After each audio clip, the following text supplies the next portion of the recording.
So this is the last part in my series here about synthesizers and synthesis. And I just want to cover one last subject, or a couple of subjects, but one major subject, and then just touch on a couple other things that are important here with synthesizers. So we're moving on today to talk about modulation, and this is probably the most difficult thing to understand in terms of synthesizers to really get your head around, but I'm going to do my best here to explain it. So modulation, so let's start here.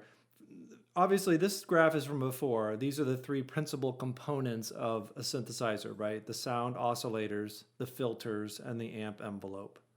But we're going to add a fourth one now called modulators. So if we add modulation or modulators, it's basically usually another section within a synthesizer that allows you to make changes in real time. So let me show you what I mean. And okay. So what is a modulator?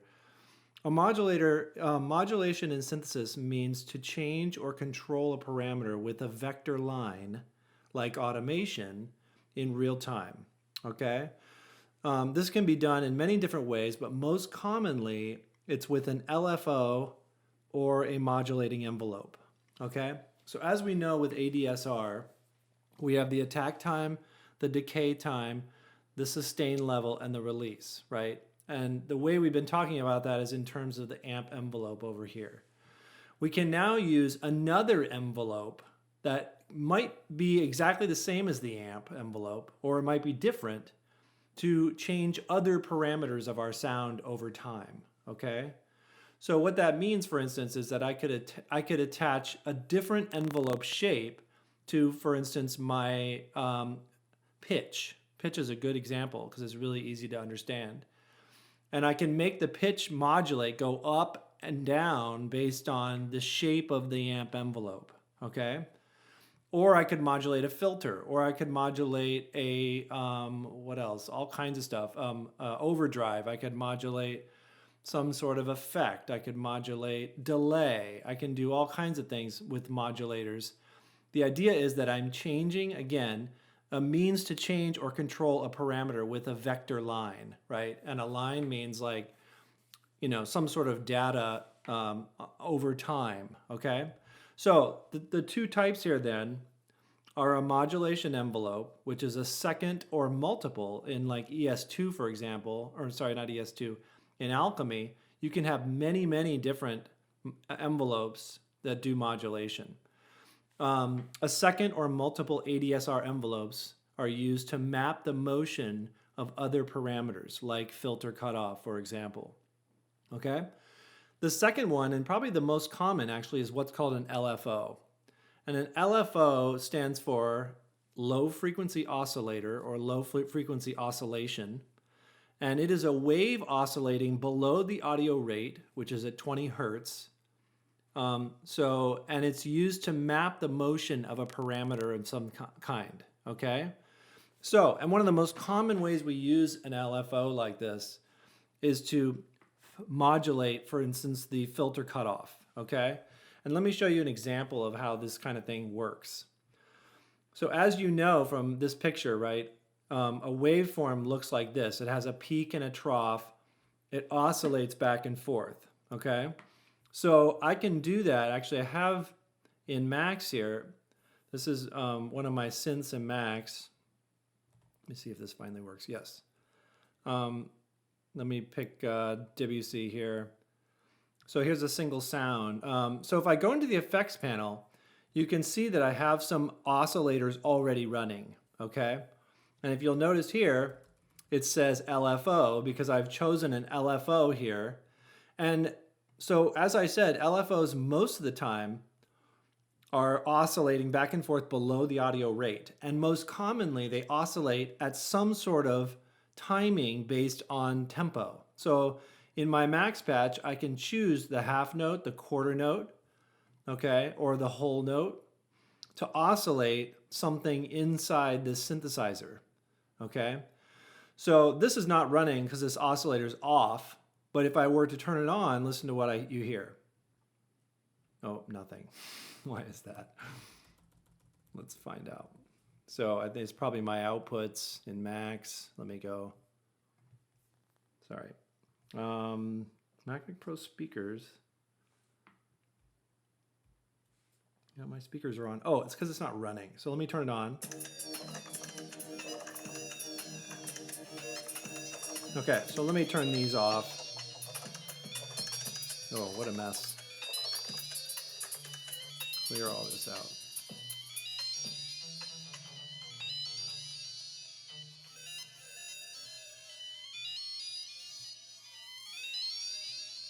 Okay, so all that's running now is this LFO right here in the center. And you can see that the pitch is oscillating up and down based on these parameters here, actually.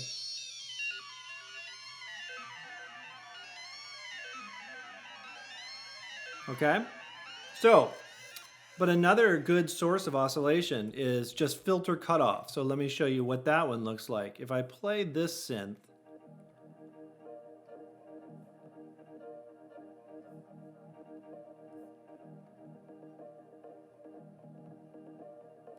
not the most compelling sound, but it will work. Let me turn it up. So if I go to the filter now, effects, I'm going to turn on this filter and listen to what happens.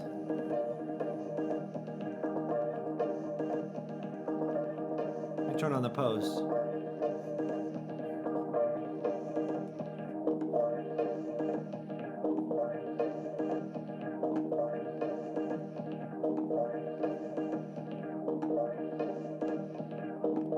Okay, so what you're hearing, of course, is the filter cutoff moving in time, right? And we do this all the time in synthesizers as a way of creating variety and also just to make things more interesting, okay? So let's get back to where we were then. Where am I here? Here, defining these two. So that was an example, though, of an LFO, right? Which, again, is the most common way of oscillating a sound. Anytime if you think about, electronic music where there's something going whoa, whoa, whoa, right? The classic wub wubby sounds, those are using a low frequency oscillator to create that pulsing type of tempo change, right? So oscillators can be used great all the time to create rhythm because they oscillate often in tempo with the music, okay? So modulation envelopes, this is an example from RetroSynth. You can see there's the filter envelope, which is over here in yellow, and it's again the second ADSR and again in RetroSynth there's only one. There's not multiples. It's the second ADSR that you can use to map the motion of a different parameter, okay? And sometimes you see this in motion graphically and sometimes you don't. So, I showed you this patch in Max because I wanted you to see it in motion, right? But a lot of times we don't see it in motion, we just hear it. So let me go back into, let me make a new track here. Oh, I also forgot I was going to attach my MIDI keyboard. Hold on a sec.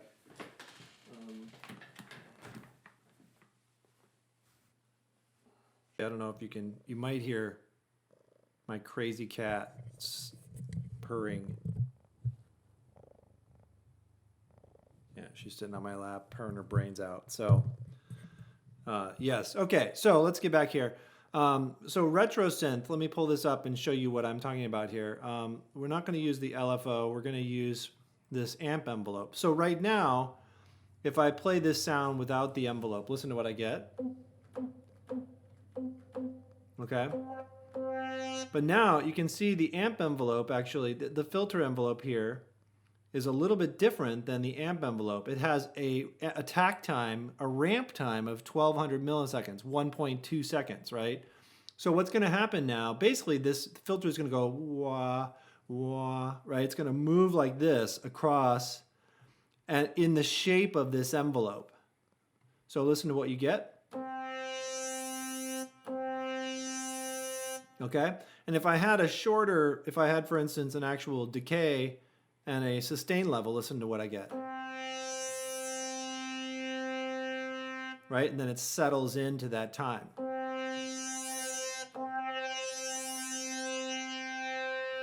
Okay, if I have a long release time, and let's put a long release time on this one too. Listen to what we get.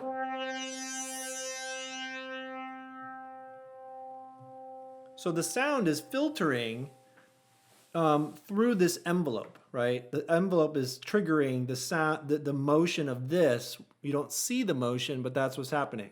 The cutoff is moving based on this filter, okay?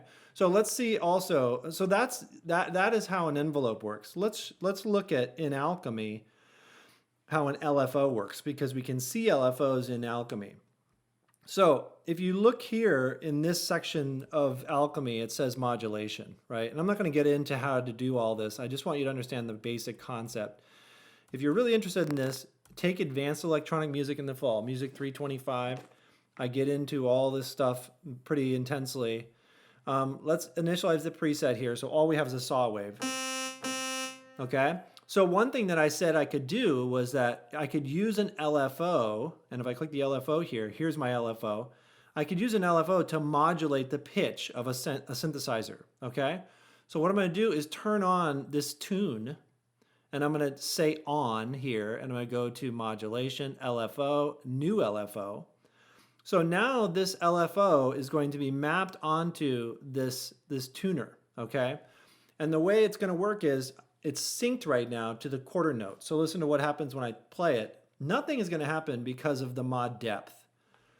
So look what happens though when I turn the mod depth up. That's actually what makes the modulation begin.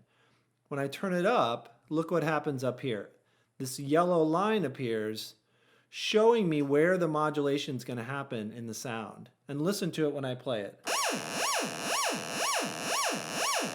Okay, the pitch is being modulated back and forth using this oscillating waveform, right? And that is now mapped onto the pitch of this sound. The less depth I do, the less modulation there is. Okay, and I can do this with any parameter. So I could also do this with volume if I wanted to. I could, or panning. I click on panning, turn this on, say map it to LFO2 as well. Do some dramatic panning changes and listen to it now. You might not hear that on the microphone, I'm not sure, but it's panning now the volume, right, based on that LFO, okay? So that is the basic concept with LFOs and with modulation. And modulation is very powerful because I can do all kinds of cool stuff in alchemy. I can set a sequencer up, for instance, watch, check this out, and modulate something interesting in here. Let's actually go first back to this pitch and turn it off because I don't want to do any crazy pitch modulation. Let's go to this one and reduce it down. But I can go to the sequencer. I just have a sequencer now. And now I can say, what I'm going to do is actually click on A here, go into the filter and turn it on. I'm going to turn my res up pretty high. And I'm going to map my cutoff to this parameter here, okay? And then that parameter I'm going to set up as sequencer 1, which is this thing here. So listen to this. Okay, so you don't hear anything because, again, the depth is at 0, okay? Now listen to what happens when I turn the depth up. We're going to now hear some dramatic changes in the cutoff. Okay, and so I'm modulating the cutoff filter of my saw wave with 16th notes here, okay? And this is the volume, the level of those 16th notes. So, and I could map anything to do this, right? I could map the drive as well. So maybe I'm going to take the drive and map that onto this sequencer as well. And turn this up. Let's see what we get here with this. Oh, I got to select sequencer 1. I thought I did that.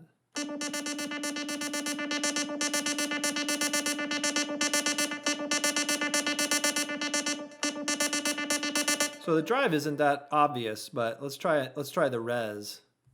Let's do that again. Res on the sequencer. Crank this up.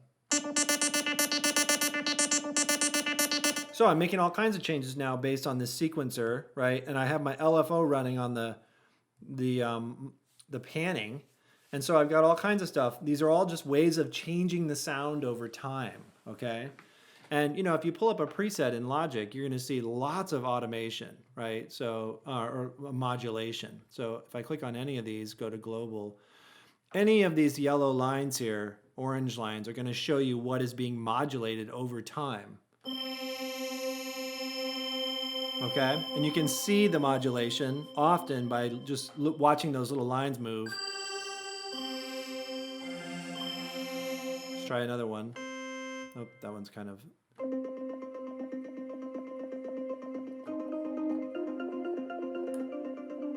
Okay. Anyway, so that's the basic concept of modulation. Let me see where I've got here what the rest of my slides show. Okay, so here's the LFO in ES, or in the retro synth. And again, an LFO is a low frequency oscillator, a wave oscillating below the audio rate, 20 hertz, below 20 hertz, is used to map the motion of a parameter. Again, often this is set to tempo, okay? All right, so let's go on to talk now about some really important kind of, oh, I skipped one. Really important parameters that are very common. They're like global parameters that we see all the time in synthesizers, and most of them have these parameters, okay? There's not very many of them, but they're very common. The first one is whether or not a sound is monophonic, polyphonic, and then sometimes this is called legato and unison, and legato is also another selection sometimes. The second one is the number of voices in a sound, okay? And the third one is called glissando, portamento, or glide. It really depends on the synth. All three of these terms mean the same thing, okay? So if we start with first polyphonic and monophonic, the idea here is that polyphonic means more than one note at a time, okay? So if my synthesizer plays more than one note at a time, I can play chords, right? If it's monophonic, it can only play one note at a time. And in fact, retro synth is always, it's hardwired monophonic to emulate an old school synthesizer, which can't play chords at all. It can only play one note, okay? So the number of voices is the second one. And the number of voices, unfortunately, can mean two different things sometimes. Most commonly, the number of voices sets how many notes are allowed to sound simultaneously. 16 is common. So obviously we only have 10 fingers. So if you're playing 16 notes, you're either mashing your hand down or doing something, or you have, a lot of MIDI notes and you're not playing them on a keyboard at all. But this can also be a factor of how many notes, or what I call the singers, are in the synth, okay? And this can cause kind of a chorusing effect, like a broadening of a sound by adding more voices, okay? And then the second thing here in italics, some synths are set to monophonic by setting the voices to 1. So if I want to make something monophonic, I make the voices 1, and then I can't play more than one note, so it becomes monophonic, okay? So, and just to show you examples of these, in ES2, you can see these happen across the top, the polyphonic, monophonic button, and legato is about smoothing the notes together. The number of voices is 8, right? And this again, in this case, is about broadening the sound, okay? It makes it sound like more, it's thicker in a way. And then the unison button means that you're playing the same note over and over. Actually, I don't remember what the unison button means. Sorry, don't know. Don't remember. Let's go on though. So glide is the other thing. Again, glide, portamento, and glissando all have the same meaning. And glide is when we ramp between two notes instead of going directly to them, okay? So let me show you what I mean by that. Let's go back into Logic. Let's open up retro synth. Again, I use this all the time just as my standard. So let's pull up the factory default again, recall default, okay? So, oh, I thought retro synth was automatically mono. I guess it isn't, because I'm playing 2 notes at a time. Down here in settings, you can see that I can actually change the number of voices. And let's see what happens if I put this. So notice down here it says mono legato. at the bottom end of the voices. So if I go to mono now, I can't play 2 notes at once. I can only play 1, okay? So here the voices are about how many notes can simultaneously sound, okay? And if I close settings now and turn on the glide, it's at time in milliseconds. So right now it's set to 10 milliseconds, which is very fast. But listen to what happens when I go from one note to the next. There's a tiny bit of whine to the next note. Let me increase this by 100 and listen to it now. So there's that classic old synth sound where you ramp to the note, right? And if I do this really long,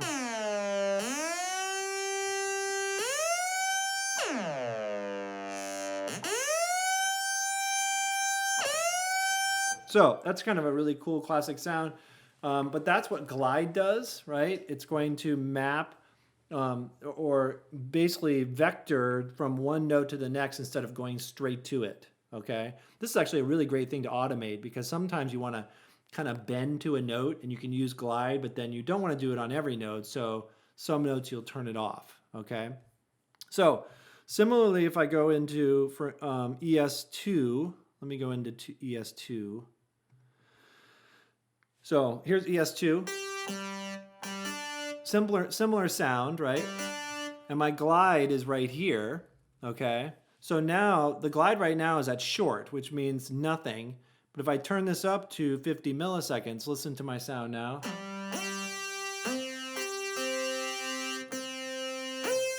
So you're hearing a little bit of whine. And it works actually better if I go up here and make this monophonic, okay? Listen to it now.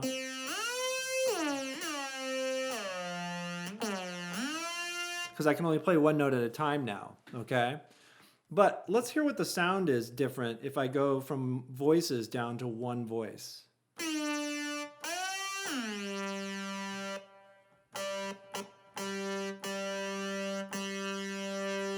16 voices down to 1. So here it's not making a big difference, right? But then, man, in Alchemy, for instance, it makes a big difference when you change the number of voices. So it just depends on the synth. In Alchemy, there is, well, I have slides for all these, but I'll just go here and show you. So right over here, you can see if I play this synth, my number of voices right now is 6. All right. If I make this 1, well, not on this synth. Oh man, initialize preset.